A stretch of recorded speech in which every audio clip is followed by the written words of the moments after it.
আপনাকে আমার সাথে বিছানায় যেতে হবে মিস্টার রুদ্র। সরি ম্যাম, কথাটা বুঝতে পারিনি। You have to go to bed with me. I am sorry ma'am, it's not possible. তোমার কি পুরুষত্ব নেই? এসব কি বলছেন? তাহলে আমার মতো হট সেক্সি বসকে কেউ রিজেক্ট করে? রুদ্রের কাছে দিনটা আর 10টা সাধারণ দিনের মতোই হতে পারত যদি না ঘড়ির কাঁটা 6টা ছোঁয়ার ঠিক আগ মুহূর্তে তানহা ম্যামের কেবিন থেকে ডাক আসত।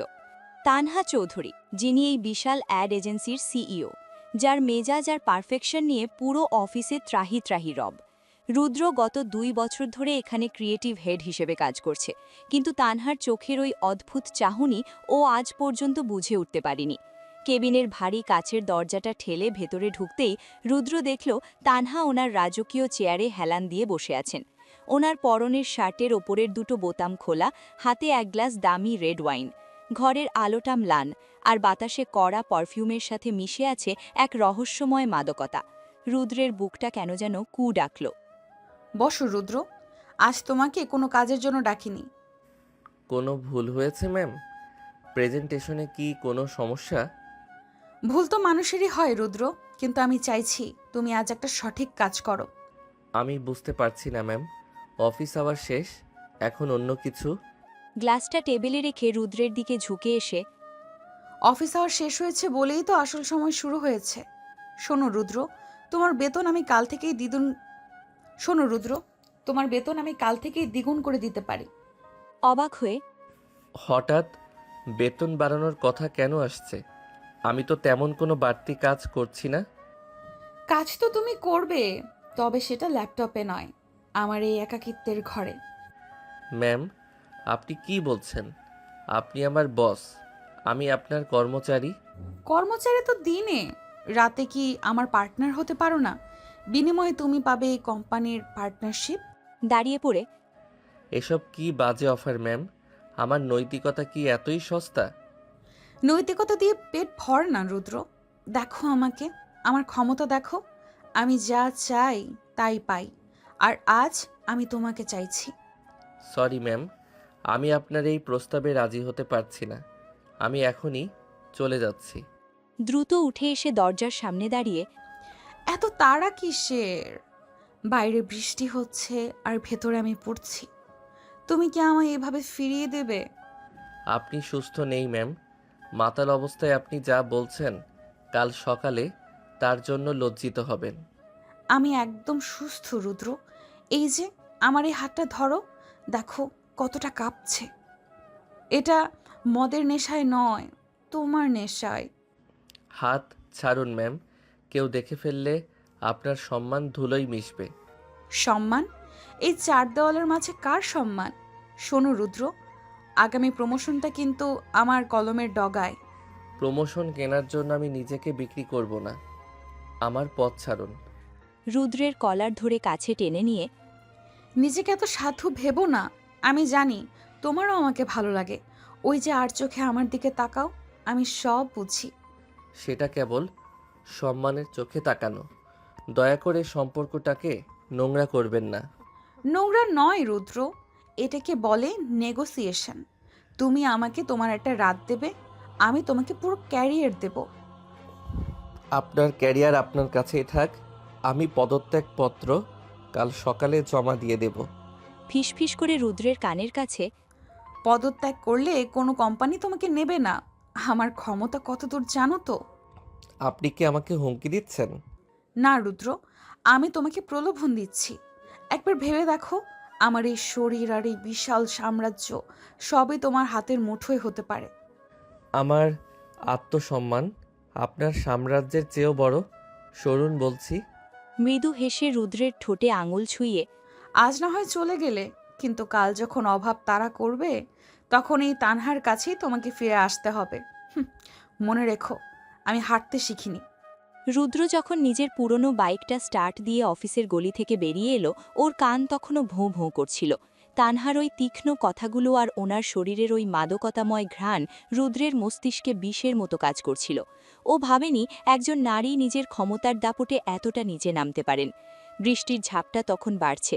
রুদ্রের মনে হচ্ছিল এই বৃষ্টিতে ভিজে ও নিজের শরীর থেকে তানহার ওই অপবিত্র অফারটা ধুয়ে ফেলতে পারবে। কিন্তু রুদ্র জানত না ও যতক্ষণে বাড়ি পৌঁছাবে ততক্ষণে তানহা ওর জীবনের ভিত নাড়িয়ে দেওয়ার সব বন্দোবস্ত করে ফেলেছেন। রুদ্র ওর ছোট ফ্ল্যাটের সামনে পৌঁছতেই দেখল দরজার তালাটা ভাঙা। ওর বুকের ভেতরটা হঠাৎ কেঁপে উঠল। ও দ্রুত ভেতরে ঢুকে দেখল ড্রয়িং রুমের আসবাবপত্র সব ওলটপালট করা, যেন কেউ কোনো কিছুর তল্লাশি চালিয়েছে। ঠিক সেই মুহূর্তে দরজার ওপাশে নীল লাল আলো জ্বলে উঠল পুলিশের গাড়ি। পুলিশ? এখানে পুলিশ কেন? রুদ্র সাহেব, আপনার নামে অফিসের গোপন নথি চুরি আর কয়েক কোটি টাকা আত্মসাতের অভিযোগ আছে। কি বলছেন এসব? আমি তো মাত্র অফিস থেকে ফিরলাম। এসব মিথ্যে। মিথ্যা কি না সেটা আপনার ল্যাপটপ চেক করলেই বোঝা যাবে। আমাদের কাছে ইনফরমেশন আছে আপনি অফিসের ফান্ড সরিয়ে নিজের পার্সোনাল অ্যাকাউন্টে পাঠিয়েছেন। রুদ্র স্তম্ভিত হয়ে দেখল পুলিশ ওর আলমারি থেকে একটা ফাইল বের করল, যা ও জীবনে কোনোদিন দেখেনি। ও বুঝতে পারল তানহা ম্যাম ঠিক কতটা ভয়ঙ্কর হতে পারেন। মাত্র আধা ঘন্টার ব্যবধানে ওনার আইটি টিম আর কন্ট্যাক্ট কাজে লাগিয়ে রুদ্রকে এক নিমিষেই চোর বানিয়ে ফেলেছেন।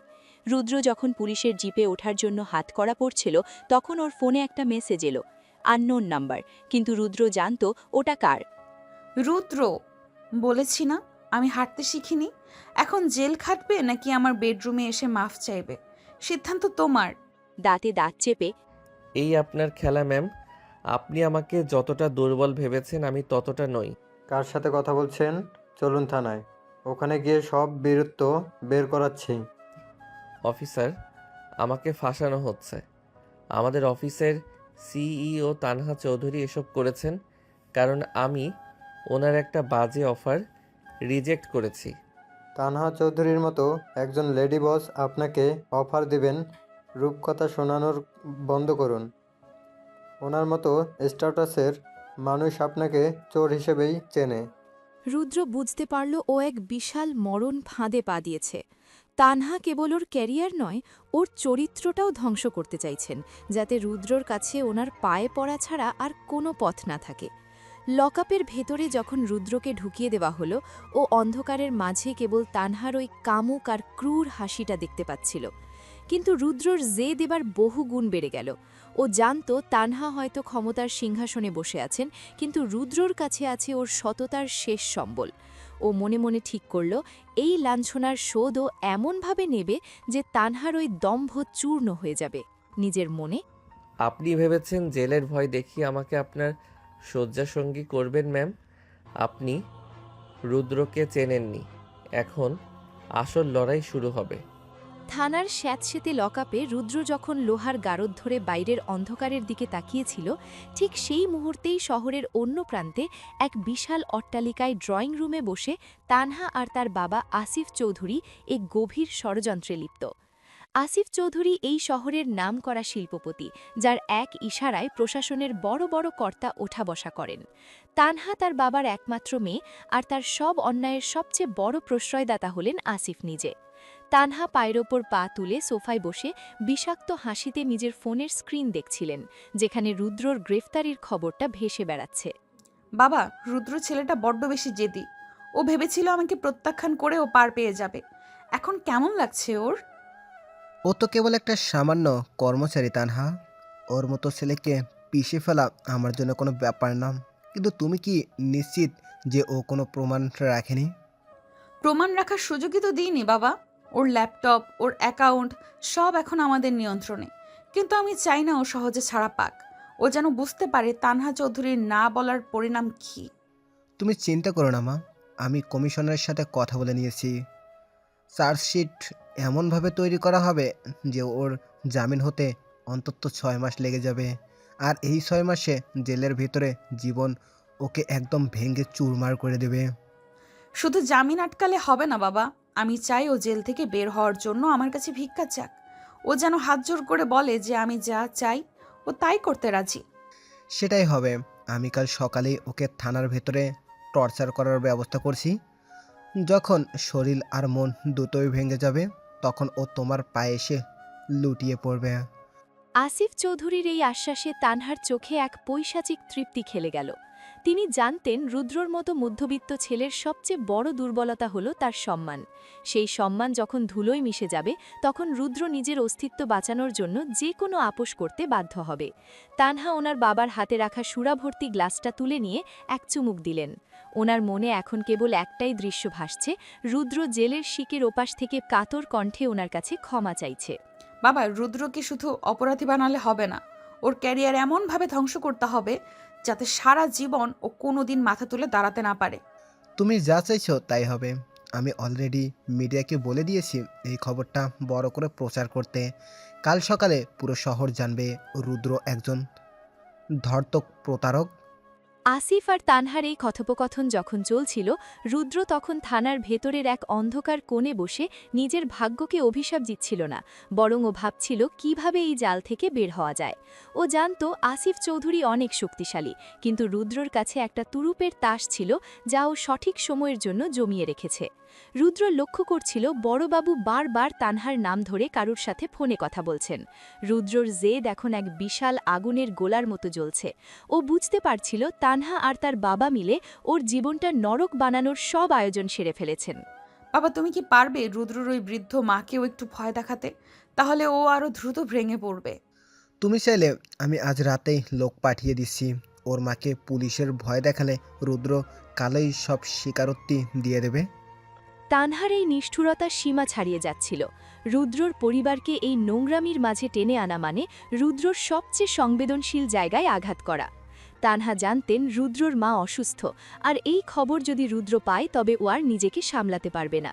রুদ্রর জন্য লড়াইটা এখন কেবল কেরিয়ার বাঁচানোর নয়, বরং নিজের পরিবারকেও রক্ষা করার। থানার লকআপের লোহার শিকের সামনে যখন তানহার দামি হাই হিলের খটখট শব্দ প্রতিধ্বনিত হল, তখন রুদ্র সারা শরীর যন্ত্রণায় কুঁকড়ে আছে। আসিফ চৌধুরীর নির্দেশে সারা রাত তাকে মানসিক আর শারীরিক টর্চার করা হয়েছে।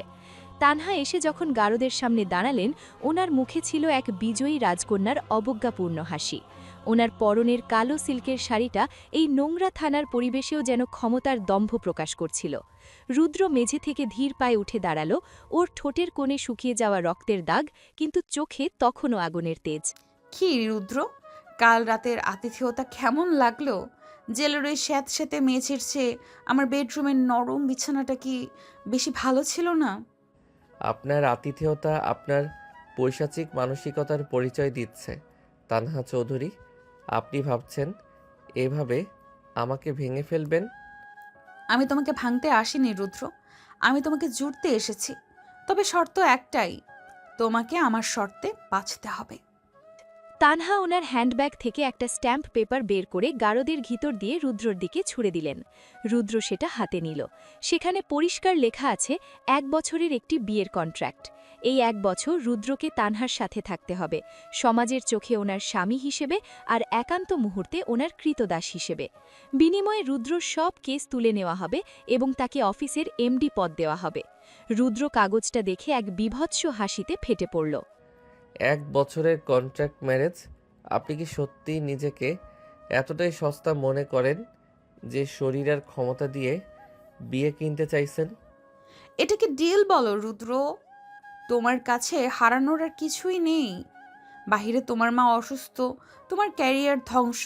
আজ যদি এই পেপারে সই না করো, তবে আগামী 10 বছর এই জেলেই পচে মরবে তুমি। 10 বছর জেলে থাকাও অনেক বেশি সম্মানের আপনার ওই চুক্তির বিছানায় শোয়ার চেয়ে। আপনি একজন নারী হয়ে অন্যকে প্রলোভন দেখান, লজ্জিত হওয়া উচিত আপনার। সম্মান দিয়ে পেট ভরে না রুদ্র।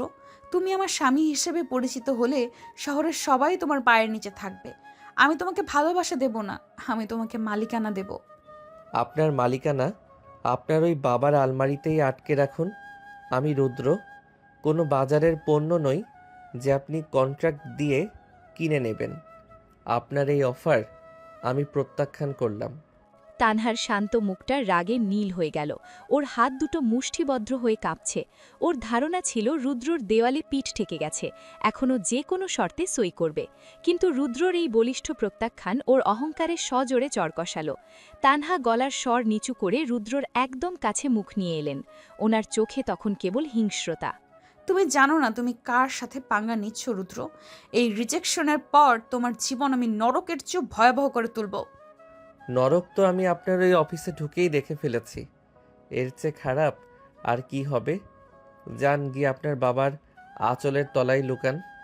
কাল সকালেই তোমার মায়ের চিকিৎসার খরচ জোগানোর কোনো পথ থাকবে না রুদ্র। তখন তুমি নিজেই আমাকে ফোন করে আমার পায়ে পড়ে এই কন্ট্রাক্ট ভিক্ষা চাইবে। মরা পর্যন্ত অপেক্ষা করবেন তানহা চৌধুরী, তবুও রুদ্র আপনার কন্ট্রাক্ট সাইন করবে না। আপনার মতো কামুক আর ক্ষমতাশালী নারীর জন্য ঘৃণা ছাড়া আমার মনে আর কিছুই নেই। তানহা আর এক মুহূর্ত দাঁড়ালেন না। সজোরে শিকের ওপর নিজের ব্যাগটা আছড়ে মেরে তিনি হন হন করে বেরিয়ে গেলেন। ওনার রাগে আজ থানার বাতাসও যেন ভারী হয়ে উঠল। রুদ্র কন্ট্রাক্ট পেপারটা টুকরো টুকরো করে ছিঁড়ে লকআপের এক কোণে ফেলে দিল। ও জানত এখন আক্রমণ আরও তীব্র হবে, কিন্তু ও এও জানত যে তানহা এখন ভেতরে ভেতরে জ্বলছেন, কারণ তিনি প্রথমবার কারোর কাছে হেরে গেছেন। রুদ্র চোখে এখন এক নতুন পরিকল্পনার ছাপ। ও জানত তানহার এই কন্ট্রাক্টই হবে ওনার পতনের প্রথম ধাপ। রুদ্র যখন ছেঁড়া কন্ট্রাক্ট পেপারগুলো নিয়ে ভাবছিল, ঠিক তখনই করিডোরে এক পরিচিত বুক ফাটা কান্নার শব্দ শোনা গেল। রুদ্রের হৃৎপিণ্ডটা এক মুহূর্তের জন্য থমকে গেল। ওই তো ওর মায়ের গলা! একটু পরই দেখা গেল পুলিশের এক কনস্টেবল রুদ্রের অসুস্থ মা সাবিহা বেগমকে ধরে নিয়ে আসছে। সাবিহা বেগমের শরীর কাঁপছে, চোখের জলে ওনার চশমা ঝাপসা হয়ে গেছে। ওনার এই করুণ দশা দেখে রুদ্রের লোহার মতো শক্ত মনটা যেন মোমের মতো গলতে শুরু করল। ও গাড়াদের কাছে গিয়ে চিৎকার করে উঠল, মা, তুমি এখানে কেন? তোমাকে কে নিয়ে এসেছে এই অবস্থায়? রুদ্ররে, ওরা আমাদের বাড়িতে লোক পাঠিয়েছিল। ওরা বলেছিল তুই নাকি চোর। আমি তো জানি আমার ছেলে কোনোদিন পরের একটা পয়সা ছোঁয়নি, কিন্তু ওরা আমার সামনে থেকে সব কেড়ে নিয়ে গেল, এমনকি আমার ঔষধগুলো ফেলে দিল। সাবিহা বেগম গাড়াদের শিকগুলো ধরে হাউমাউ করে কেঁদে উঠলেন। ওনার এই অসহায় কান্নার শব্দ রুদ্রের কানে তীরের মতো বীজছিল। রুদ্র দেখল ওর মা ঠিকমতো দাঁড়াতেও পারছেন না। ঠিক সেই সময় করিডোরের অন্ধকার থেকে আবার তানহার অবয়ব ভেসে উঠল। ওনার মুখে এক পৈশাচিক বিজয়ের হাসি। ওনার ইশারায় এক কনস্টেবল সাবিহা বেগমকে সরিয়ে দেওয়ার চেষ্টা করল। দেখছো রুদ্র, তোমার একগুঁয়েমির জন্য তোমার মা আজ রাস্তার ভিখারি। আমি চাইলে ওনাকে এখনই শহরের সবচেয়ে ভালো হসপিটালে ভর্তি করাতে পারি, আবার চাইলে ওনাকে থানার বারান্দাতেই ধুকে ধুকে মরতে দিতে পারি। আপনি এত নীচ তানহা চৌধুরী? একজন অসুস্থ বৃদ্ধা মানুষকে নিয়ে খেলা করছেন। রুদ্র, তুই ওদের পায়ে ধর বাবা। তুই যা করেছিস বলেছিস তা আমি বিশ্বাস করি না, কিন্তু তুই না থাকলে আমি কার কাছে যাব? ওরা আমাদের শেষ করে দেবে রে। মায়ের এই আর্তনাদ রুদ্রের জেদকে পুরোপুরি ধুলোয় মিশিয়ে দিল। ও বুঝতে পারল তানহা ওর সবচেয়ে দুর্বল জায়গায় আঘাত এনেছেন। নিজের আত্মসম্মান বিসর্জন দেওয়া যায়, কিন্তু মায়ের এই দশাও আর সহ্য করতে পারছিল না। রুদ্রের চোখ দিয়ে অজান্তেই জল গড়িয়ে পড়ল। ও মাথা নিচু করে গাড়াদের শিকটা ধরে রইল। তানহা ওনার ব্যাগ থেকে আর একটা নতুন কন্ট্রাক্ট পেপার আর একটা দামি কলম বের করে ওনার দিকে এগিয়ে দিলেন। সময় খুব কম রুদ্র, এই পেপারে একটা সই মানে তোমার মায়ের কেবিন বুকড আর তোমার মুক্তি। বলো, এখনো কি তোমার ওই সস্তা সম্মান বড়? দাঁতে দাঁত চেপে, মার গায়ে যেন একটা আচরণ না লাগে। আপনি যা চেয়েছেন তাই হবে। আমি আপনার কন্ট্রাক্টে রাজি। রুদ্র কাপা হাতে স্ট্যাম্প পেপারটা নিয়ে সই করে দিল। সই করার পর ওর মনে হলো ও কেবল কাগজে নয়, নিজের আত্মায় কালির দাগ বসিয়ে দিয়েছে। তানহা ছো মেরে পেপারটা নিয়ে নিলেন এবং ওনার লাল ঠোঁটে এক রহস্যময় হাসি ফুটে উঠল। ওনার এই হাসিতে প্রেমের লেশমাত্র ছিল না, ছিল এক দুর্দান্ত শিকারীর আনন্দ। স্মার্ট ডিসিশন রুদ্র। এখন তোমার মা সরাসরি হসপিটালে যাবেন আর তুমি কাল সকালে আমার বাড়িতে। মনে রেখো, এখন থেকে তুমি আমার কেনা সম্পত্তি। আমি রাজি হয়েছি মানে আমি আপনার কাছে হেরে গেছি তা ভাববেন না ম্যাম। একদিন এই কলমের কালি আপনার চোখের জল হয়ে ঝরবে। তানহা আর কোনো কথা না বলে পুলিশ অফিসারকে ইশারা করলেন। রুদ্রের মাকে একটি অ্যাম্বুলেন্সে তোলার ব্যবস্থা করা হলো। রুদ্র লকআপের ভেতরে একা দাঁড়িয়ে রইল। হাতে লেগে থাকা কালির দাগটা ও বারবার দেখছিল। ও জানত আজ থেকে ও এক অন্ধকার খাঁচায় বন্দী হতে যাচ্ছে, যেখানে তানহা নামের এক মায়াবিনী ওনার সব কামনা আর ক্ষমতার জাল বুনে রেখেছেন। কিন্তু রুদ্রের মনের এক কোণে প্রতিশোধের আগুন তখনও দাউ দাউ করে জ্বলছিল। বেরোনোর সময়, কাল সকালে গাড়ি পাঠিয়ে দেব রুদ্র, তৈরি থেকো তোমার নতুন জীবনের প্রথম রাতের জন্য। সকালের রোদ তানহা চৌধুরীর বিলাসবহুল ড্রয়িং রুমের মার্বেল মেঝেতে আছড়ে পড়ছিল। রুদ্রকে জেল থেকে সরাসরি এই অট্টালিকায় নিয়ে আসার ব্যবস্থা আগেই করা হয়ে রাখা হয়েছিল। রুদ্র যখন মেজের একটি গেস্ট রুমে তার মায়ের সাথে কথা বলে নিজেকে তৈরি করছিল, তখন দোতলার ব্যালকনিতে দাঁড়িয়ে কফি খাচ্ছিলেন আসিফ চৌধুরী আর তানহা। আসিফ চৌধুরীর চোখে আজ এক গভীর ধূর্ততা, আর তানহার চেহারায় কাল রাত জেতার এক অহংকারী তৃপ্তি। শেষ পর্যন্ত তাহলে ছেলেটাকে খাঁচাই পুড়তে পারলি তানহা, কিন্তু মনে রাখিস রুদ্র সাধারণ কোনো শিকার নয়। ওর চোখে আমি কালো জেদ দেখেছি। জেদ তো সবারই থাকে বাবা, কিন্তু পেটের খিদে আর মায়ের জীবন, এই দুটোর কাছে সব জেদ হার মানতে বাধ্য। রুদ্র এখন আমার হাতের পুতুল। এই 1 বছরের কন্ট্রাক্টে ও এমনভাবে জড়িয়ে থাকবে যে চাইলেও নিঃশ্বাস নিতে পারবে না। তুই ওকে বিয়ে করছিস কেবল লোক দেখানো, কিন্তু অফিসের শেয়ার হোল্ডাররা যদি টের পায় এটা একটা ডিল, তবে কিন্তু কোম্পানির শেয়ার পড়ে যাবে। তোকে খুব সাবধানে অ্যাক্টিং করতে হবে। অ্যাক্টিং আমি খুব ভালো জানি বাবা। পুরো শহর জানবে রুদ্র আমার দীর্ঘদিনের প্রেমিক, যাকে আমি হঠাৎ বিয়ে করেছি। আর 4 দেওয়ালের আড়ালে ও কেবল আমার আদেশ পালন করবে। ও এখন আমার ব্যক্তিগত সম্পত্তি। রুদ্রর মা সুস্থ হলেও আবার পালানোর চেষ্টা করতে পারে। আমি কি ওর ওপর করার পাহারার ব্যবস্থা করব? দরকার নেই বাবা, আমি ওর উপর এমন এক ঋণের বোঝা চাপিয়ে দেব যে ও নড়াচড়া করারও ক্ষমতা হারাবে। তাছাড়া রুদ্রর প্রতি আমার এই টানটা কেবল জেদ নয়, ওকে নিজের করে পাওয়ার এক আদিম নেশা। ও যত বেশি আমাকে ঘৃণা করবে, আমি ওকে তত বেশি নিজের কাছে টেনে নিব। তোর এই নেশা যেন আবার বিপদের কারণ না হয়ে দাঁড়ায়। রুদ্রর মতো মধ্যবিত্ত ছেলেরা যখন কিছু হারায় তখন তারা খুব ভয়ঙ্কর হয়ে ওঠে। ওকে বেশি চাপ দিলেও হয়তো নিজেকে ধ্বংস করবে না, তোকেই ধ্বংস করার চেষ্টা করবে। আমাকে ধ্বংস করা অত সহজ নয় বাবা। ওর প্রতিটি পদক্ষেপ আমার নজরে থাকবে। আজ রাতে আমাদের বিয়ের ছোটোখাটো একটা রিসেপশন থাকবে। আমি চাই রুদ্রকে যেন একদম রাজপুত্রের মতো দেখায়। দুনিয়া জানবে রুদ্র চৌধুরী রাজত্ব করছে, কিন্তু কেবল আমি জানবো ওর শিকলটা আমার হাতে। ঠিক আছে, তুই যখন দায়িত্ব নিয়েছিস আমি আর মাথা ঘামাবো না। তবে কমিশনারকে বলে রেখেছি রুদ্রর কেসটা ফাইলবন্দি করে রাখতে। ও যদি অবাধ্য হয় তবে এই ফাইল আবার খুলে যাবে।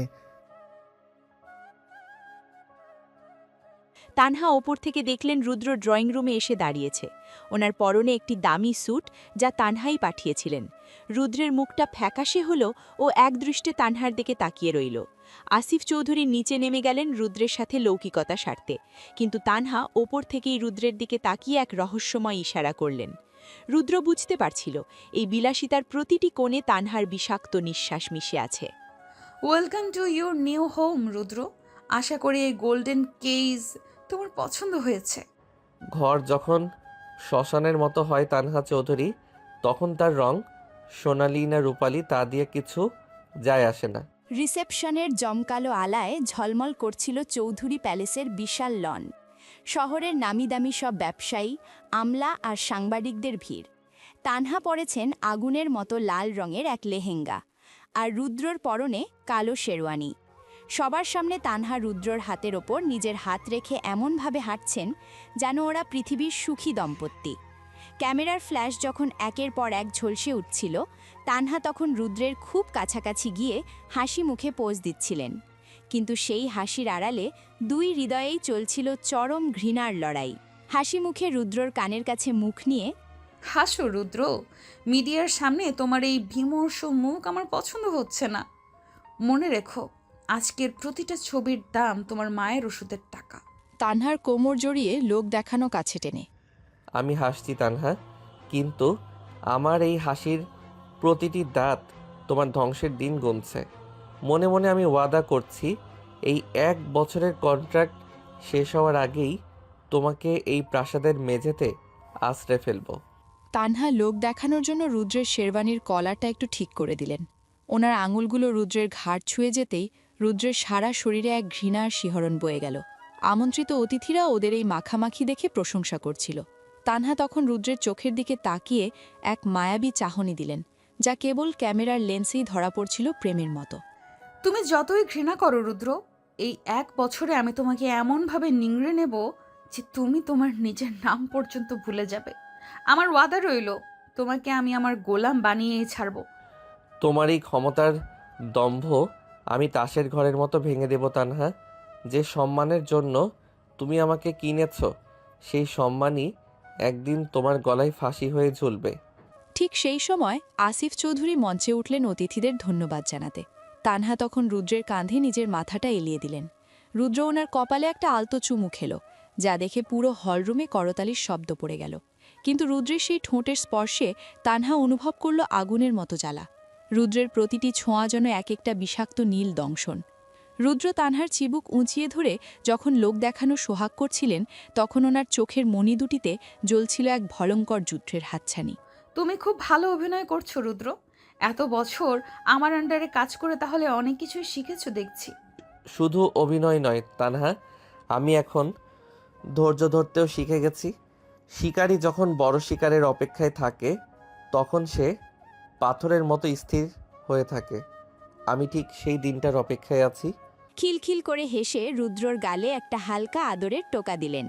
বাইরের লোক দেখল এক আদুরে স্ত্রীর সোহাগ, কিন্তু রুদ্র অনুভব করল ওর গালে অপমান আর প্রতিশোধের এক তপ্ত ছাপ। আসিফ চৌধুরী ওদের দিকে তাকিয়ে এক গূঢ় তৃপ্তির হাসি হাসলেন। অনুষ্ঠান যখন শেষ হলো, তানহা রুদ্রর হাত ধরে ওনার ব্যক্তিগত শোবার ঘরের দিকে পা বাড়ালেন। সবার সামনে রাজকীয় ভঙ্গি বজায় রাখলেও রুদ্র জানত আজ রাতে এই ঘরের দরজা বন্ধ হওয়ার পরই শুরু হবে ওদের আসল নরক গুলজার। আসো রুদ্র, বাসর ঘর আমাদের জন্য অপেক্ষা করছে। 1 বছরের চুক্তির প্রথম রাতটা খুব লম্বা হতে যাচ্ছে। রাত যত লম্বা হবে তানহা, ভোরের সূর্য তোমার জন্য তত বেশি ভয়ঙ্কর হয়ে আসবে। বেডরুমের ভারী দরজাটা বন্ধ হতেই বাইরের উৎসবের শব্দ এক নিমেষেই থেমে গেল। ঘরের ভেতরটা তখন দামি ফুলের সুবাস আর নীল আলোর মায়ায় আচ্ছন্ন। তানহা ওনার মাল লেহেঙ্গার ওড়নাটা অবহেলার সাথে একপাশে সরিয়ে দিলেন। ওনার চোখে তখন বিজয়ের নেশা আর ঠোঁটে এক বাঁকা হাসি। তিনি রুদ্রর দিকে ধীর পায়ে এগিয়ে এলেন। রুদ্র জানালার পাশে দাঁড়িয়ে বাইরের অন্ধকারের দিকে তাকিয়েছিল। তানহা পেছন থেকে গিয়ে রুদ্রর পিঠে নিজের হাত রাখলেন এবং ওনার নখ দিয়ে শেরওয়ানির কাপড়ের ওপর এক অদ্ভুত টান দিলেন। এখন তো আর কোনো ক্যামেরা নেই রুদ্র, কোনো দর্শক নেই। এখন তুমি আর আমি। চুক্তির প্রথম শর্ত মনে আছে তো? তোমাকে আমার প্রতিটা ইচ্ছে পূরণ করতে হবে। রুদ্র পাথরের মতো স্থির হয়ে দাঁড়িয়ে রইল। তানহা এবার রুদ্রের সামনে এসে দাঁড়ালেন। ওনার গায়ের তপ্ত নিঃশ্বাস রুদ্রের গলায় ঝাপটা দিচ্ছিল। তিনি রুদ্রের শেরওয়ানির ওপরের বোতামটা খুলতে হাত বাড়াতেই রুদ্র সজোরে তানহার হাতটা সরিয়ে দিল। ঝাঁকুনিতে তানহা কিছুটা পিছিয়ে গেলেন। ওনার ভারসাম্য সামলাতে পাশের টেবিলটা ধরতে হলো। ওনার চোখের বিস্ময় মুহূর্তেই রাগে রূপান্তরিত হলো। তোমার সাহস তো কম নয় রুদ্র। তুমি ভুলে যাচ্ছ এই মুহূর্তে তোমার মা কোথায় আর কার দয়ায় আছে। আমার অবাধ্য হওয়ার ফল জানো তো? আমি সই করেছি তোমার বাড়িতে থাকার জন্য, তোমার গোলাম হওয়ার জন্য নয় তানহা চৌধুরী। যে শরীর তুমি ক্ষমতা দিয়ে কিনতে চেয়েছ, সেই শরীরে হাত দেওয়ার যোগ্যতা তোমার নেই। যোগ্যতা? আমি তোমাকে জেল থেকে বের করে এনেছি, রাজপ্রাসাদে জায়গা দিয়েছি, আর তুমি আমাকে যোগ্যতার কথা শোনাচ্ছ? জেলখানা এর চেয়ে অনেক বেশি পবিত্র ছিল তানহা। ওখানে অন্তত দেওয়ালগুলো তোমার মতো দুর্গন্ধ ছড়াতো না। তুমি নিজেকে খুব সুন্দরী ভাবো, তাই না? কিন্তু আমার কাছে তুমি এই মুহূর্তে ডাস্টবিনের সে আবর্জনার মতো, যা দেখলে ঘৃণা ছাড়া আর কিছু আসে না। তানহা এবার পাগলের মতো রুদ্রর দিকে এগিয়ে এলেন এবং ওর কলার চেপে ধরলেন। ওনার ফর্সা মুখটা রাগে সিঁদুর রাঙা হয়ে গেছে। ওনার মনে হচ্ছিল রুদ্রর এই অপমান ওনার আত্মসম্মানে বিষাক্ত তীরের মতো বিঁধছে। রুদ্র তানহার কবজিটা এমনভাবে মোচড়ে ধরল যে তানহা যন্ত্রণায় কোকিয়ে উঠলেন। রুদ্র ওনাকে একরকম ধাক্কা দিয়ে বিছানার ওপর ফেলে দিল। তোমার এই লাল লেহেঙ্গা আর হীরের গয়না দিয়ে তুমি তোমার ভেতরের কদর্যতা ঢাকতে পারবে না। একজন কামুক নারী আর একজন পতিতার মধ্যে কোনো পার্থক্য নেই যখন সে শরীর দিয়ে ডিল করে। তুমি আমার কাছে ঠিক তেমনই একজন। রুদ্র, মুখ সামলে কথা বলো। আমি তোমাকে এই মুহূর্তে পুলিশে দিতে পারি। দাও, কাল সকালে খবরের কাগজে হেডলাইন হবে, কোটিপতি তানহা চৌধুরী তার কেনা স্বামীর কাছে প্রত্যাখ্যাত হয়ে তাকে জেলে পাঠিয়েছেন। তোমার ওই বাবার মান সম্মান তখন কোথায় থাকবে? আমি মরতে রাজি আছি তানহা, কিন্তু তোমার এই নোংরা বিছানায় তোমার সঙ্গী হতে নয়। তানহা বিছানায় বসে হাঁপাচ্ছিলেন। ওনার সাজানো বাসর ঘরটা যেন এক নিমেষে শ্মশান হয়ে গেল। রুদ্রের প্রতিটি কথা ওনার কানে চাবুকের মতো পড়ছিল। তানহা কোনোদিন ভাবেননি কেউ ওনাকে এভাবে সবার সামনে বা আড়ালে প্রত্যাখ্যান করতে পারে। রুদ্র ঘরের এক কোণে রাখা সোফার দিকে হেঁটে গেল এবং নিজের শেরওয়ানিটা খুলে ছুঁড়ে মারল মেঝের ওপর। আজ রাতটা এই সোফায় কাটবে, আর তুমি ওই বিশাল বিছানায় একা শুয়ে নিজের ক্ষমতার দম্ভ চিবিয়ে খাও। মনে রেখো তানহা, রুদ্রকে তুমি কিনতে পেরেছো ঠিকই, কিন্তু জয় করতে পারবে না। আমি তোমাকে পস্তাতে বাধ্য করব রুদ্র। তুমি আমার সাথে যে অপমান করলে তার শোধ আমি তিলে তিলে নেব। শোধ নেওয়ার জন্য আগে নিজেকে আয়নায় দেখো তানহা, দেখবে সেখানে কোনো মানুষ নেই, আছে শুধু এক হিংস্র জানোয়ার। সকালের স্নিগ্ধ আলোয় তানহা যখন সাবিহা বেগমের ঘরে ঢুকলেন, উনার মুখে তখন এক নিপুণ ছলনার মুখোশ। রাতের সেই অপমানের ক্ষত তিনি মেকআপ আর কৃত্রিম হাসি দিয়ে ঢেকে রেখেছেন। সাবিহা বেগম বিছানায় হেলান দিয়ে বসেছিলেন। উনার সামনে তখন দামি ফলের ঝুড়ি আর সেবিকাদের ভিড়। তানহাকে দেখে তিনি একটু কুঁকড়ে গেলেন, কারণ তিনি জানেন এই নারীর ইশারাতেই তার ছেলের জীবন ওলটপালট হয়েছে। তানহা খুব ধীর পাশ এগিয়ে এসে সাবিহা বেগমের পায়ের কাছে বসলেন, যেন তিনি খুব বাধ্য এক পুত্রবধূ। মা, এখন শরীরটা কেমন লাগছে আপনার? কোনো কিছুর কি অসুবিধা হচ্ছে এখানে? রুদ্র তো এখন অফিসের কাজে খুব ব্যস্ত মা। আপনার চিকিৎসার জন্য ও দিনরাত এক করে দিচ্ছে। ও খুব লক্ষ্মী ছেলে, আমার সব কথা খুব মন দিয়ে শোনে। আমাদের বিয়ের পরও তো ও এই বিশাল সাম্রাজ্যের দায়িত্ব নিয়েছে। মা, আমি তো সাধারণ মানুষ। এইসব রাজপ্রাসাদ আর ক্ষমতা আমি বুঝি না। শুধু জানি আমার ছেলেটা খুব সৎ। ও খুশি তো তোমার সাথে? ওর চোখে আমি কাল কষ্ট দেখেছি। তানহা সাবিহা বেগমের হাতটা নিজের হাতের মুঠোয় নিলেন। ওনার আঙুলগুলো সাবিহা বেগমের হাতে বুলিয়ে দিলেও ওনার মনে তখন বিষের খেলা। তানহা জানেন রুদ্রের মাই হলো সেই চাবিকাঠি যা দিয়ে রুদ্রকে বশ করা যাবে। তিনি ওনার গলার স্বরকে যতটা সম্ভব নরম আর বিষণ্ণ করে তুললেন। মা, রুদ্র হয়তো একটু গম্ভীর, কিন্তু আমাদের মধ্যে অনেক ভালোবাসা। তবে জানেন তো, ওর মাঝে মাঝে খুব জেদ চেপে যায়। কাল রাতেও ও খুব জেদ করছিল। আমি চাই না ওর এই জেদের জন্য আবার কোনো বিপদ হোক। আপনি যদি ওকে একটু বুঝিয়ে বলেন, তবে আমাদের সংসারটা খুব সুখের হবে।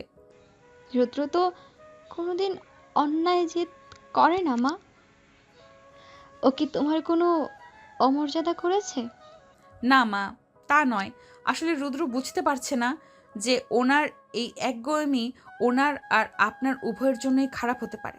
আমি তো চাই ও রাজার মতো থাকুক, কিন্তু ও যদি আমার কথা না শোনে, তবে আমার বাবা হয়তো আবার রেগে যাবেন। আর বাবা রেগে গেলে কি হতে পারে তা তো আপনি জানেনই।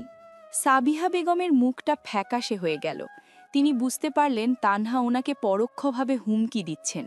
তানহার এই মিষ্টি কথার আড়ালে যে কতটা ধারালো ছুরি লুকিয়ে আছে তা বুঝতে ওনার বাকি রইল না। তিনি কাঁপা কাঁপা হাতে তানহার হাতটা ধরলেন। মা, আমার ছেলেকে তুমি আর বিপদে ফেলো না। ও হয়তো তোমাকে কখনো চিনতে পারেনি। আমি ওকে বুঝিয়ে বলবো। ও যেন তোমার অবাধ্য না হয়। শুধু তোমরা শান্তিতে থাকো। আমি তো সেটাই চাই মা। আপনি শুধু ওকে মনে করিয়ে দেবেন যে ওর প্রতিটি ভুলের মাসুল আপনাকে আর ওকে একসাথে দিতে হবে। ভালো থাকবেন মা, আমি এখন আসি। তানহা ঘর থেকে বেরিয়ে যেতেই সাবিহা বেগম ডুকরে কেঁদে উঠলেন। তিনি বুঝতে পারছেন ওনার ছেলে এক সোনার খাঁচায় বন্দী হয়েছে, যেখানে প্রতি পদক্ষেপে মৃত্যুর হাতছানি। অন্যদিকে তানহা করিডোর দিয়ে হাঁটার সময় নিজের মনেই হাসছিলেন। তিনি জানতেন রুদ্রের মা যখন রুদ্রকে অনুরোধ করবেন ওনার বশ্যতা স্বীকার করতে, তখন রুদ্রের আর পালানোর কোনো পথ থাকবে না। এবার দেখা যাক রুদ্র, মায়ের চোখের জলের সামনে তোমার এই আত্মসম্মান কতক্ষণ টিকে থাকে। সকালের রোদ জানালার পর্দা ভেদ করে ঘরে আসলেও রুদ্রের কাছে দিনটা একরাশ অন্ধকার নিয়ে হাজির হয়েছে। রাতে সোফায় শুয়ে ওর হাড়গুলো ব্যথায় টনটন করছে, কিন্তু মনের জ্বালা তার চেয়েও বেশি। সাবিহা বেগমের ঘরের সামনে গিয়ে রুদ্র দেখল ওর মা জানালার দিকে তাকিয়ে একা একা কাঁদছেন। রুদ্রকে দরজায় দেখেই তিনি তড়িঘড়ি করে চোখের জল মুছে ফেলার চেষ্টা করলেন, কিন্তু রুদ্রের তীক্ষ্ণ নজর এড়াল না। ও ধীর পায়ে এগিয়ে গিয়ে মায়ের পাশে বসল। রুদ্র, তুই এসেছিস বাবা? কাল রাতে ঘুম হয়েছে তো তোর? ঘরটা তো অনেক বড়, তোর কি একা একা ভয় করেছিল? ভয় নয় মা, এই ঘরের দেওয়ালে দেওয়ালে কেবল দম্ভ আর অহংকার। কিন্তু তুমি কাঁদছিলে কেন মা? তানহা কি এখানে এসেছিল? ও কি তোমাকে কিছু বলেছে? রুদ্রের হাত চেপে ধরে না রে বাবা, এত খুব মিষ্টি করে কথা বলছিস, কিন্তু ওর কথার আড়ালে যে ভয়ঙ্কর রূপ আমি দেখলাম, তাতে আমার বুকটা যেন ফেটে যাচ্ছে। রুদ্র, তুই কি ওই মেয়েটার কাছে নিজেকে বিক্রি করে দিয়েছিস বাবা? মা, তুমি এসব কি বলছো? আমি যা করেছি তোমার চিকিৎসার জন্য, আমাদের বাঁচার জন্য। না রুদ্র, ওই কাঁচা তো মরণের চেয়েও খারাপ। তানহা আমাকে বুঝিয়ে দিয়ে গেছে, তুই যদি ওর অবাধ্য হস তবে ও আমাদের আবার রাস্তায় নামিয়ে দেবে। তুই কেন এই বিষাক্ত জালে পা দিলি বাবা? আমরা না হয় চিকিৎসা হতো না, আমি না হয় মরেই যেতাম, তবুও তো তুই মাথা উঁচু করে থাকতে পারতিস।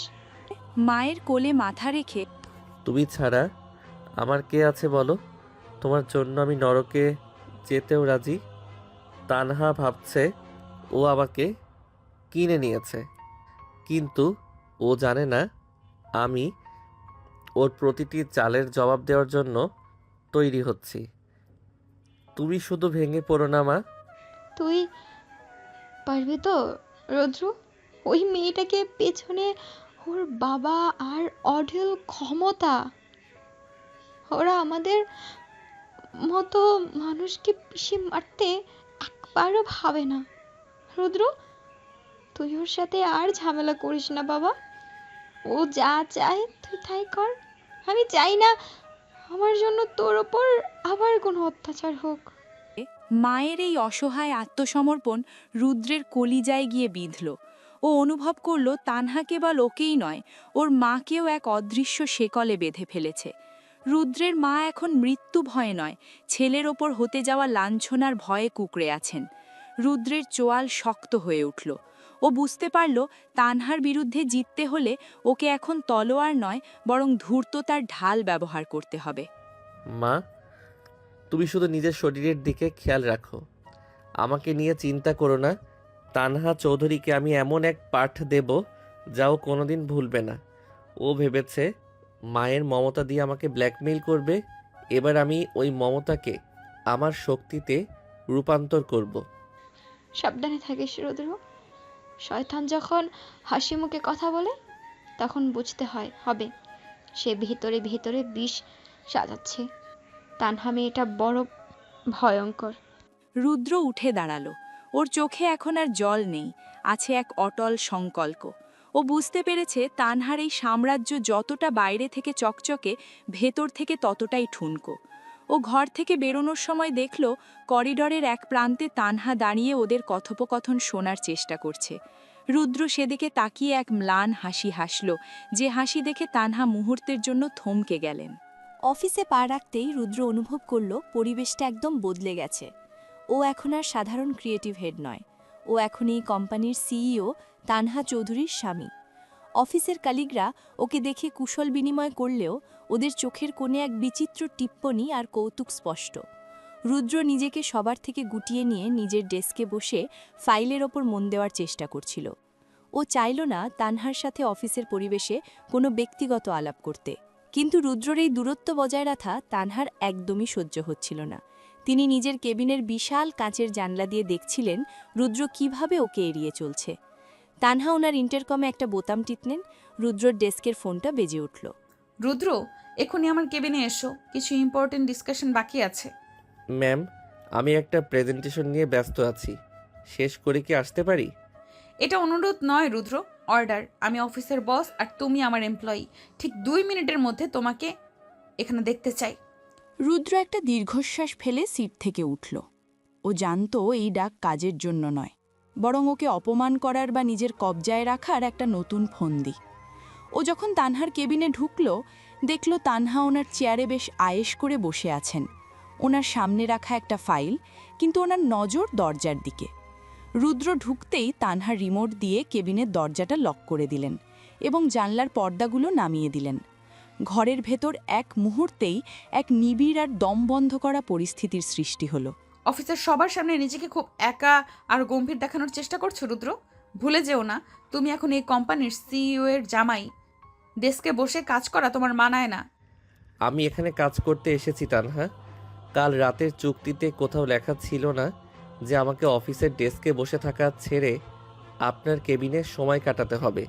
উঠে দাঁড়িয়ে রুদ্রের দিকে এগিয়ে এসে চুক্তিতে লেখা ছিল তুমি আমার সব ইচ্ছে পূরণ করবে, আর এখন আমার ইচ্ছে হলো তুমি আমার এই টেবিলের উল্টো দিকে নয়, আমার একদম পাশে এসে বসবে। পিছিয়ে গিয়ে এটা অফিস তানহা, নিজের সীমার মধ্যে থাকুন। বাইরে সবাই আমাদের দিকে তাকিয়ে আছে। কেউ তাকিয়ে নেই, পর্দাগুলো নামানো আছে। আর তাকিয়ে থাকলেও কার সাথে কিছু বলে? রুদ্র, কাল রাতে তুমি আমাকে অনেক অপমান করেছো। আজ আমি চাইছি তুমি সেই অপমানের প্রায়শ্চিত্ত করো। তানহা রুদ্রের টাইটা ধরে ওকে নিজের দিকে টেনে নিলেন। রুদ্রের চোয়াল শক্ত হয়ে উঠল।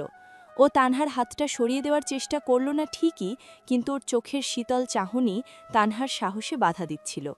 রুদ্রর এই নির্লিপ্ততা তানহাকে আরও উত্তেজিত করে তুলছিল। তিনি রুদ্রের খুব কাছে গিয়ে ওনার কানের কাছে ফিসফিস করে কিছু বললেন, যা শুনে রুদ্রের রক্ত মাথায় চড়ে গেল। আজ লাঞ্চটা আমরা বাইরে করব না রুদ্র। আমি চাই তুমি আমার এই কেবিনে আমার সাথে লাঞ্চ শেয়ার করো, আর বিকেলে আমরা একসাথে বাড়ি ফিরবো। এই অফিসের সবাই যেন জানে তুমি পুরোপুরি আমার। আপনি আমাকে যত বেশি নিজের বলে জাহির করবেন তানহা, অফিসের লোক আপনাকে তত বেশি ঘৃণা করবে। আপনি ক্ষমতা দিয়ে মানুষের শরীর নিয়ন্ত্রণ করতে পারেন, কিন্তু সম্মান কোনোদিন পাবেন না। মৃদু হেসে রুদ্রের গালের ওপর আঙুল বুলিয়ে সম্মান দিয়ে আমার কাজ নেই রুদ্র, আমার তোমাকে চাই। এখন চুপচাপ ওই সোফায় গিয়ে বসো, আর আমি যা বলছি শোনো। না হলে তোমার মায়ের আজকের বিকেলের চেক আপটা হয়তো ক্যান্সেল হয়ে যেতে পারে। রুদ্রের হাত দুটো মুষ্টিবদ্ধ হয়ে উঠল। মায়ের নাম শুনে ও আবার সেই অসহায়ত্বের বৃত্তে বন্দী হয়ে পড়ল। ও বাধ্য হয়ে তানহা নির্দেশিত সোফায় গিয়ে বসল। তানহা ওনার বিজয়ীর হাসি নিয়ে নিজের চেয়ারে ফিরে গেলেন। রুদ্র জানত অফিসের এই 4 দেওয়ালের মাঝে তানহা ওকে তিলে তিলে শেষ করার পরিকল্পনা করছেন। ঘরের নিস্তব্ধতা ভেঙে কেবল 2 জোড়া তপ্ত নিঃশ্বাসের শব্দ পাওয়া যাচ্ছে। তানহা আজ সব পর্দা সরিয়ে রুদ্রের ওপর ওনার অধিকার প্রতিষ্ঠা করতে মরিয়া। রুদ্রের সুঠাম দেহের উপর তানহার রেশমি গাউনটা অবহেলার সাথে খসে পড়ল। রুদ্রের খালি বুকের উপর তানহার নখের তীক্ষ্ণ আঁচড় যেন এক আদিম যুদ্ধের সংকেত দিচ্ছিল। রুদ্রের প্রতিরোধ ক্ষমতা তখন চূড়ান্ত পর্যায়ে পৌঁছে ভেঙে চুরমার হয়ে গেছে। ও তানহার কোমর জড়িয়ে ধরে ওনাকে নিজের দেহের সাথে সজোরে পিষে ধরল। তানহার ঘাড়ের খাঁজে রুদ্রের উষ্ণ ঠোঁটের স্পর্শে এক উন্মাতাল শিহরণ বয়ে গেল। তানহা রুদ্রের চুলে নিজের আঙুলগুলো শক্ত করে ডুবিয়ে দিলেন। ওনার চোখ দুটো কামনায় আধ বোঝা, কপালে বিন্দু বিন্দু ঘাম জমছে। ওনার সারা শরীর আগুনের মতো জ্বলছে, আর সেই আগুন তিনি রুদ্রের মাঝে ছড়িয়ে দিচ্ছেন। তানহা রুদ্রের কানের খুব কাছে এসে এক রুদ্ধশ্বাস স্বরে ফিসফিস করে উঠলেন, ও Rudra, don't stop, I can't to feel your inside me. আমাকে আরো জোরে জাপটে ধরো। রুদ্রের হাত দুটো এখন আর শান্ত নেই। ও তানহার পিঠ বেয়ে হাত নামিয়ে ওনাকে আরও নিবিড় করে নিজের শরীরের সাথে গেঁথে ফেলল। তানহার প্রতিটি স্পর্শে রুদ্রের রক্তে উত্তেজনার ঢেউ খেলছে। তানহা রুদ্রের ঘাড়ে নিজের দাঁত বসিয়ে দিলেন। সেই যন্ত্রণাময় সুখ রুদ্রকে হিতাহিত জ্ঞান শূন্য করে দিল। তানহার শরীরের মাদকতা রুদ্রের মস্তিষ্ককে পুরোপুরি আচ্ছন্ন করে ফেলেছে। গোঙানির সুরে, harder Rudra, fuck me harder, make me forget who I am, just take me right now. Rudra আর এক মুহূর্ত দেরি করল না। ও তানহার ওষ্ঠে নিজের ওষ্ঠ ডুবিয়ে দিয়ে ওর আর্তনাদ গিলে নিল। বিছানার চাদরগুলো ওদের শরীরের ঘর্ষণে কুঁচকে একাকার হয়ে গেছে। তানহার পা দুটো রুদ্রের কোমর জড়িয়ে ধরল, যেন ও রুদ্রকে নিজের ভেতরে হারিয়ে যেতে বাধ্য করছে। ঘরের বাতাস এখন কেবল ঘাম, পারফিউম আর কামনার গন্ধে ভারী। তানহা রুদ্রের পিঠে নিজের নখ বসিয়ে দিয়ে যন্ত্রণায় আর সুখে কুঁকড়ে উঠছিলেন। Yes, Rudro, don't let go. I am all yours. Just destroy me. নীর আলোর মায়ায় ওদের শরীর দুটো এখন এক অবিচ্ছেদ্য সত্তায় পরিণত হয়েছে। রুদ্রের প্রতিটি ধাক্কায় তানহার কণ্ঠ থেকে অস্ফুট শব্দ বেরিয়ে আসছিল। তানহা ওর হাত দিয়ে রুদ্রের বুকটা নিজের বুকের মাঝে চেপে ধরলেন। ওনার শরীরের প্রতিটি পেশি তখন কাঁপছে। 1 বছরের চুক্তির এই সময়টা কেবল ক্ষমতার দাপট রইল না, তা হয়ে উঠল এক চরম লালসার আগ্নেয়গিরি। রুদ্রের ভেতরের সেই ঘৃণা যেন এখন আগুনের মধ্যে উত্তাপে রূপান্তরিত হয়েছে, যা তানহাকে পুড়িয়ে ছারখার করে দিচ্ছে। Oh God, Rudro, you are amazing.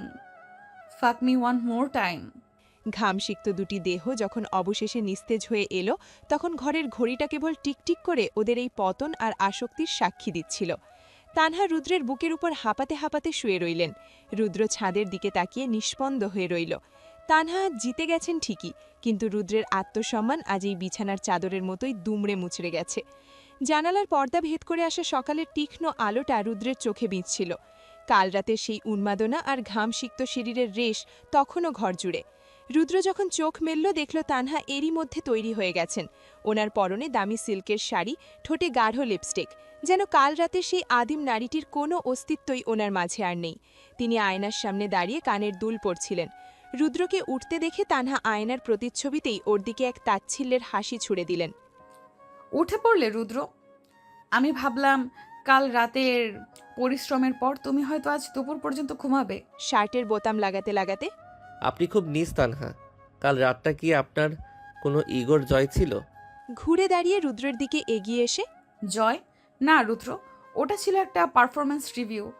আর বিশ্বাস করো, তুমি তোমার বসকে খুব একটা হতাশ করনি।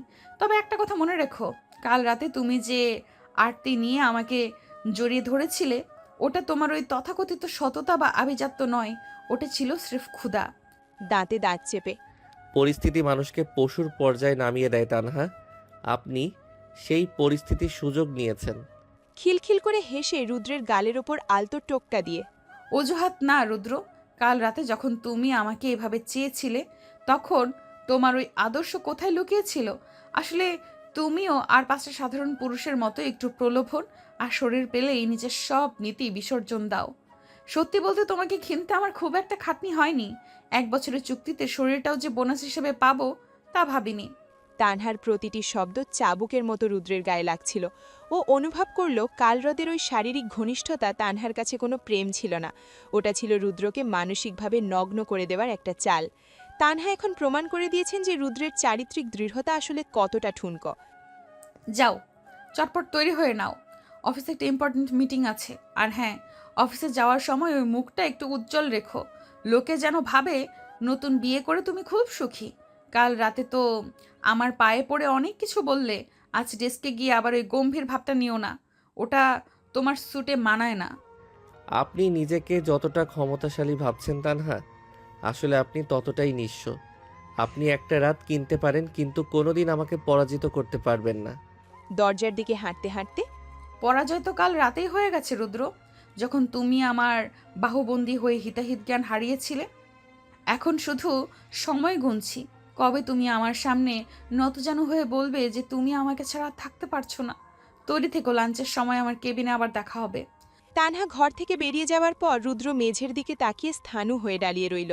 ওর মনে হলো আয়নায় নিজের মুখটা দেখার যোগ্যতা ও হারিয়ে ফেলেছে। তানহা খুব সুকৌশলে ওকে কেবল শারীরিক নয়, মানসিকভাবেও ওনার দাস বানিয়ে ছেড়েছেন।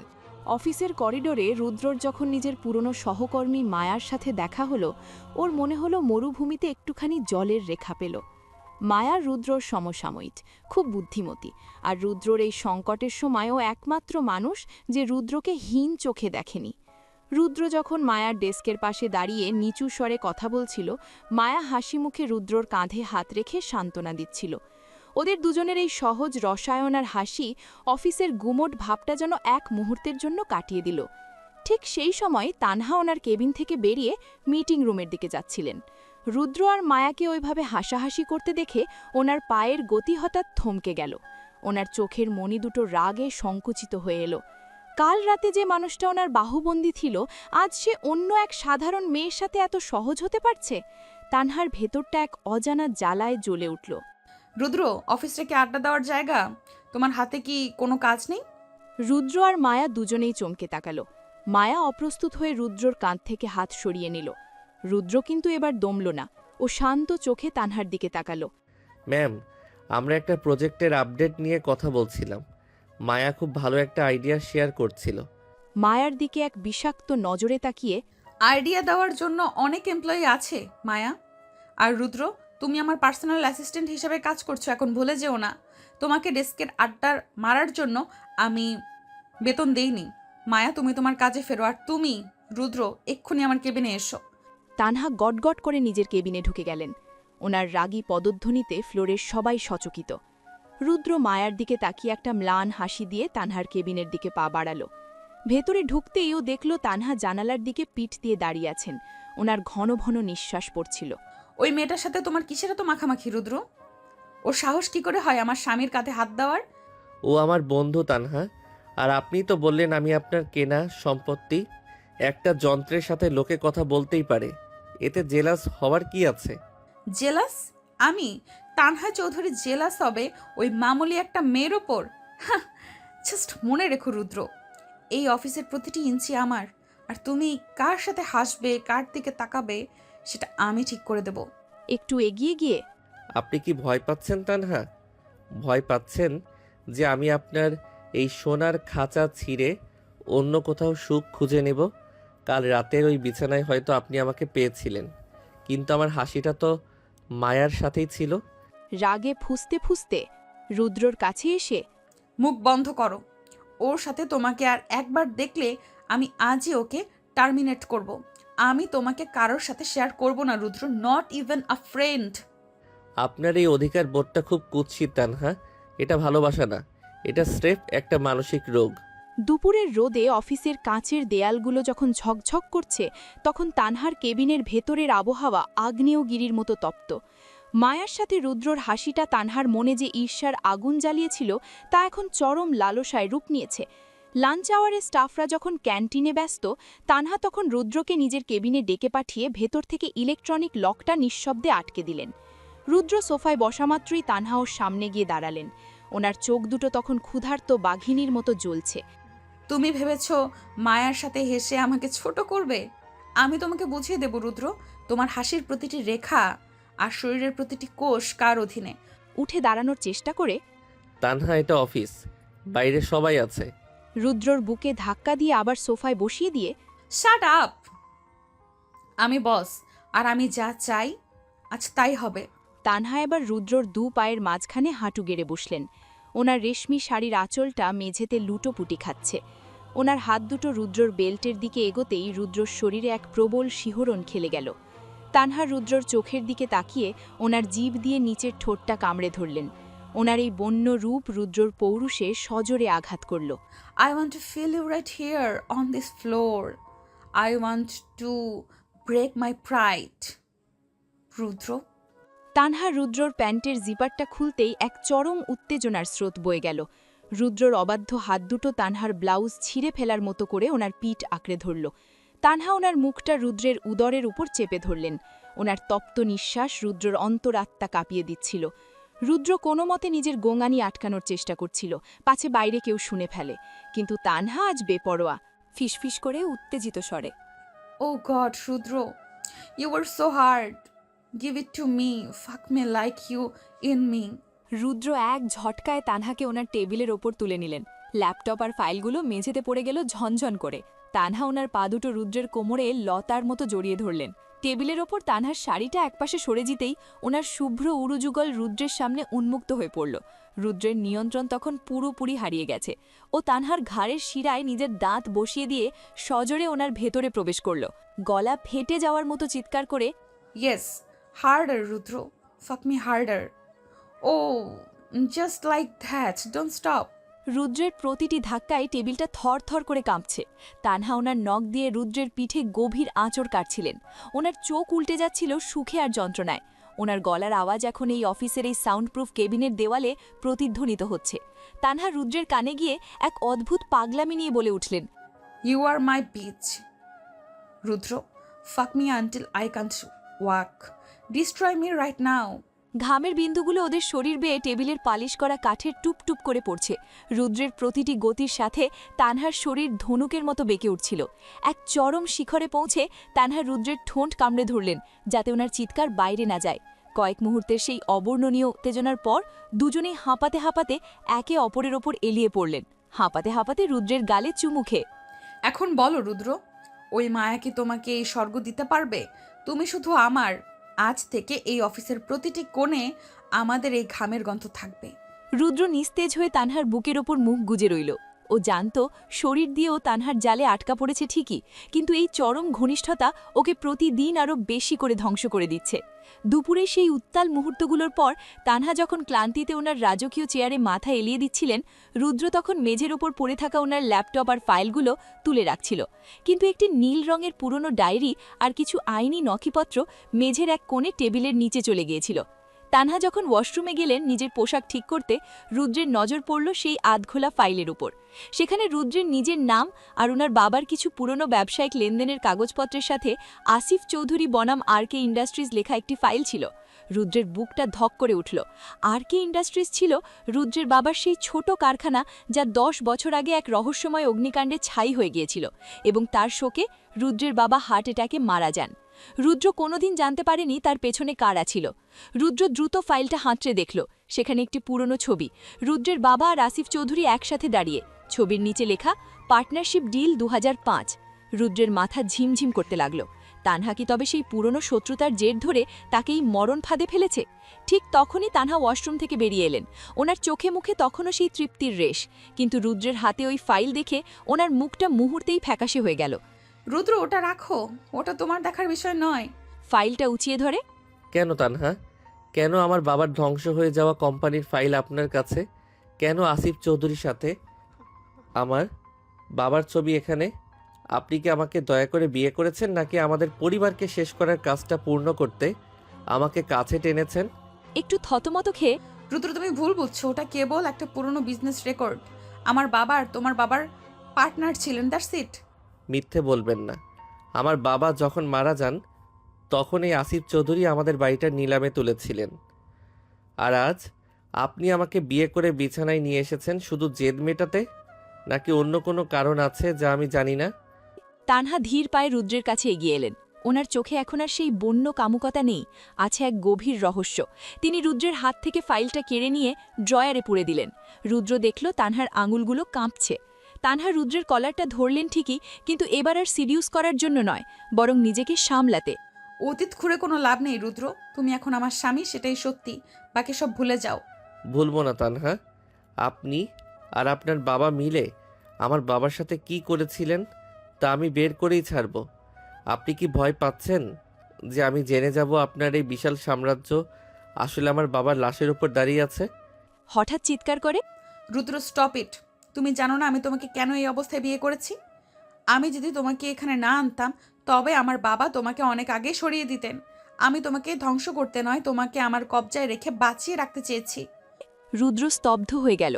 তানহার এই কথায় কি কোনো লুকানো সত্য আছে, নাকি এটি ওনার নতুন কোনো চাল? রুদ্র বুঝতে পারল তানহার এই অতিরিক্ত অধিকার বোধ আর উন্মাদনার পেছনে কেবল শারীরিক চাহিদা নেই, লুকিয়ে আছে এক ভয়ঙ্কর অপরাধ বোধ আর এক অন্ধকার অতীত। রুদ্র মনে মনে প্রতিজ্ঞা করল, যে বিছানায় সে আজ অপমানিত হয়েছে সেই বিছানাটাই ও তানহার মুখ থেকে সব সত্যি বের করে আনবে। রুদ্রের চোখের সেই জ্বলন্ত দৃষ্টি দেখে তানহা বুঝতে পারলেন আর লুকানোর জায়গা নেই। রুদ্র এখন কেবল একজন স্বামী বা ভুক্তভোগী নয়, সে এখন এক হিংস্র শিকারী যে সত্যের গন্ধ পেয়ে গেছে। তানহা ধীর পায়ে গিয়ে ওনার কেবিনের ডাবল লকারটা খুললেন।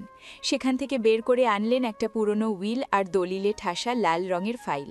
ফাইলটা রুদ্রের দিকে ছুড়ে দিয়ে তানহা সোফায় ধপাস করে বসে পড়লেন। ওনার 2 হাতে মুখ ঢেকে এক অদ্ভুত শব্দে হাসতে লাগলেন তিনি। তুমি জানতে চাও কেন এই কন্ট্রাক্ট ম্যারেজ, কেন এই জেদ? এই নাও সত্যের দলিল রুদ্র, পড়ে দেখো তোমার বাবা আসলে কে ছিলেন আর আমার বাবা তার সাথে কি করেছিলেন। রুদ্র কাঁপা কাঁপা হাতে ফাইলটা খুলল। প্রথম পাতাটা উল্টাতেই ওর পায়ের নিচের মাটি সরে গেল। সেখানে পরিষ্কার লেখা আছে, আরকে ইন্ডাস্ট্রিজের 51% শেয়ারের মালিক রুদ্রের বাবা ছিলেন না, বরং আসিফ চৌধুরী জালিয়াতির মাধ্যমে সেই শেয়ার নিজের নামে লিখে নিয়েছিলেন। শুধু তাই নয়, যে কারখানায় আগুন লেগেছিল সেই আগুনের বিমার টাকা আসিফ চৌধুরী তুলে নিয়েছিলেন, আর রুদ্রের বাবাকে ঋণের জালে ফাঁসিয়ে দিয়েছিলেন, গলা চিরে চিৎকার করে। তার মানে আমার বাবা চোর ছিলেন না? আপনার বাবা তাকে খুন করেছেন, আর আপনি সেই চোরের মেয়ে হয়ে আমাকে আপনার বিছানায় আনলেন কোন সাহসে? দাঁড়িয়ে উঠে চিৎকার করে। কারণ আমি তোমাকে ভালোবাসি রুদ্র। ছোটবেলা থেকেই যখন তুমি আমাদের বাড়িতে বাবার বন্ধুর ছেলে হয়ে আসতে, তখন থেকে আমি তোমাকে নিজের করে পাওয়ার স্বপ্ন দেখতাম। কিন্তু বাবা যখন তোমাদের ধ্বংস করে দিলেন, তখন আমি নিরুপায় ছিলাম। বড় হয়ে যখন দেখলাম তুমি আমার অফিসে জয়েন করেছো, তখন আমি জানতাম বাবা তোমাকে চিনে ফেললে মেরে ফেলবেন। ভালোবাসেন তাই আমাকে জেলে পাঠালেন, তাই আমাকে বেইজ্জতি করে এই কন্ট্রাক্ট পেপারে সই করালেন। হ্যাঁ, কারণ তোমাকে আমার জিম্মায় না রাখলে বাবা তোমাকে পৃথিবী থেকে সরিয়ে দিতেন। রুদ্র, আমি তোমাকে ঘৃণা লালসা দিয়ে আগলে রেখেছি যাতে তুমি বাবার নজর থেকে দূরে থাকো। এই কন্ট্রাক্ট ম্যারেজ আসলে তোমাকে লিগ্যাল প্রোটেকশন দেওয়ার জন্য ছিল, কিন্তু আমি জানতাম তুমি আমাকে কোনোদিনও ভালোবাসবে না, তাই আমি শরীর আর ক্ষমতা দিয়ে তোমাকে বেঁধে রাখতে চেয়েছি। উন্মত্তর মতো হাসতে হাসতে। কি চমৎকার চিত্রনাট্য! আমার বাবার খুনিকে বাঁচানোর জন্য আপনি আমাকে আপনার শরীরের নেশায় ডুবিয়ে রাখলেন। আপনি জানতেন আমি সত্য জানলে আপনার বাবাকে ফাঁসিতে ঝোলাবো, তাই আপনি আমাকে 1 বছরের চুক্তিতে কামুকতার জালে বন্দি করলেন। রুদ্রের কলার চেপে ধরে। বিশ্বাস করো রুদ্র, আমি বাবাকে ঘৃণা করি, কিন্তু আমি তোমাকে হারাতে চাইনি। কাল রাতে যখন তুমি আমার উপর ঝাঁপিয়ে পড়েছিলে, তখন কি একবারও মনে হয়নি যে এই ঘৃণাটা আসলে একতরফা নয়? তুমিও আমাকে চাও রুদ্র, কিন্তু তোমার ওই আদর্শ তোমাকে বাধা দেয়। তানহার হাত ঝিটকে ফেলে দিয়ে। আজ থেকে সব শেষ তানহা, এই ফাইলটাই হবে আপনার বাবার আর আপনার পতন। আমি এখন সোজা পুলিশের কাছে যাব। এক হিংস্র হাসি হেসে। পুলিশ? তুমি কি ভুলে গেছো আমি কে? ওই ফাইলের অরিজিনাল কপি আমার বাবার কাছে লকারে আছে। তুমি যা দেখছো তা কেবল ফটোকপি। তুমি যদি এক্ষুনি পুলিশের কাছে যাওয়ার চেষ্টা করো, তবে আমার বাবা তোমার মাকে হসপিটাল থেকে বের করে দেবেন, আর তোমাকে আবার কোনো একটা ড্রাগস বা মার্ডার কেসে ফাঁসিয়ে দেওয়া হবে। রুদ্রের হাতে থাকা ফাইলটা মেঝেতে পড়ে গেল। ও বুঝতে পারল ও এক বিশাল মাকড়সার জালে আটকে গেছে। তানহা ওনার বাবার অপরাধ ঢাকতে নয়, বরং রুদ্রকে সারা জীবন নিজের কাছে বন্দি রাখতে এই সত্যটাকে অস্ত্র হিসেবে ব্যবহার করছেন। তানহা এবার রুদ্রের খুব কাছে এসে ওর ঠোঁটে আলতো আঙুল বুলিয়ে দিলেন। ওনার চোখে তখন এক পৈশাচিক মমতা। সত্য জেনে গেলে তো এখন থেকে আমাদের জীবন আরো সহজ হবে রুদ্র। এখন আর কোনো লোক দেখানো কন্ট্রাক্ট লাগবে না। তুমি থাকবে আমার কাছে তোমার বাবার রক্তের ঋণ শোধ করতে, আর বিনিময়ে আমি তোমাকে দেব অগাধ সম্পদ আর আমার এই শরীর, যা তুমি আজ দুপুরও পাগলের মতো উপভোগ করেছিলে। আপনি একজন শয়তান তানহা। ফিসফিস করে। I am your devil Rudra, and you are going to worship me for the rest of your life. সত্যের সেই প্রলয়ঙ্করী বিস্ফোরণের পর কেবিনের ভেতরটা কবরের মতো নিস্তব্ধ হয়ে গেল। রুদ্রের চোখে তখন জল নেই, আছে কেবল এক সর্বনাশী শূন্যতা। সে বুঝতে পারল তানহা কেবল তার শরীর নয়, তার অস্তিত্বের প্রতিটি শেকড় নিজের মুঠোর ভেতর পিষে ফেলেছে। রুদ্র ধীরে ধীরে সেই ফাইলটা তুলে নিয়ে তানহার চোখের দিকে তাকালো, যে চোখে বিজয়ের এক ভয়ঙ্কর তৃপ্তি। এখন তো সব পরিষ্কার রুদ্র। তোমার মা বেঁচে থাকবেন, তোমার বাবার কোম্পানির ধ্বংসাবশেষ এই সাম্রাজ্যের অংশ হয়ে থাকবে। শর্ত একটাই, তোমাকে সারা জীবন আমার ছায়ায় থাকতে হবে। আপনি জিতে গেছেন তানহা, তবে আপনার এই জয় আপনাকে শান্তিতে ঘুমাতে দেবে না। রুদ্র আর একটিও শব্দ উচ্চারণ করল না। সে কেবিন থেকে বেরিয়ে সোজাসুজি নিজের মায়ের কেবিনে গেল। সেখানে গিয়ে দেখল সাবিহা বেগম শান্তিতে ঘুমাচ্ছেন। রুদ্র ওনার কপালে একটা চুমু খেয়ে মনে মনে বলল, মা, তোমাকে বাঁচানোর জন্য আজ আমি নিজের আত্মাকে শয়তানের কাছে বিক্রি করে দিলাম। সেই রাতেই চৌধুরী প্যালেসে এক অদ্ভুত উৎসবের আয়োজন করলেন আসিফ চৌধুরী। যদিও তিনি জানতেন না রুদ্র সব সত্য জেনে গেছে, কিন্তু তানহার ইশারায় তিনি রুদ্রকে এখন থেকে কোম্পানির ফুল টাইম ডিরেক্টর ঘোষণা করলেন। ডিনার শেষে তানহা রুদ্রর হাত ধরে ওনার সেই অন্ধকার নীল আলোর ঘরে নিয়ে গেলেন। দরজা বন্ধ হতেই তানহা রুদ্রকে পেছন থেকে জাপটে ধরলেন। Finally, you are where you belong. No more contracts, no more lies. Just you and me. রুদ্র ঘুরে দাঁড়ালো। ওর চোখে আর কোনো ঘৃণা বা প্রতিবাদ নেই, আছে কেবল এক নির্লিপ্ত আত্মসমর্পণ। ও তানহাকে পাঁজা কোলা করে তুলে নিয়ে বিছানায় ছুড়ে দিল। তানহা ভাবলেন রুদ্র হয়তো ওনাকে মেনে নিয়েছে, কিন্তু রুদ্রর এই আলিঙ্গনে আজ কোনো আবেগ ছিল না, ছিল কেবল এক যান্ত্রিক প্রতিশোধ। আজ থেকে আমি আপনার সব ইচ্ছে পূরণ করব তানহা, কিন্তু মনে রাখবেন আপনি যা পেয়েছেন তা কেবল একটা প্রাণহীন দেহ। আমার মনটা আপনি কখনোই পাবেন না। পাগলের মতো রুদ্রকে নিজের কাছে টেনে নিয়ে, I don't care about your soul, Rudro. Just give me your body. Over and over again. Make me scream your name. বাইরের রাতের আকাশটা মেঘে ঢাকা পড়ে গেল। সেই রাজকীয় ঘরে শুরু হলো এক নতুন অন্ধকার অধ্যায়। তানহা পেলেন এক আজীবন সঙ্গীকে, কিন্তু হারালেন সেই মানুষটাকে যাকে তিনি সত্যিই ভালোবাসতে পারতেন। আর রুদ্র, সে হয়ে রইল সেই সোনালি খাঁচার বন্দি রাজপুত্র, যে প্রতিদিন তানহার বাহুবন্দী হয়ে নিজের বাবার খুনিদের সাম্রাজ্য পাহারা দেয়। 1 বছর পর হয়তো চুক্তি শেষ হবে, কিন্তু রুদ্রর এই অদৃশ্য শেকল কোনো দিনও ছিঁড়বে না। তানহা চৌধুরীর বিছানা হলো রুদ্রের সিংহাসন, আর সেই সিংহাসনই হলো ওর স্থায়ী কারাগার। সত্য আর লালসার এই যুদ্ধে কেউ হারল না, কেবল এক টুকরো মানবতা আর এক পশলা শুদ্ধ ভালোবাসা চিরতরে হারিয়ে গেল।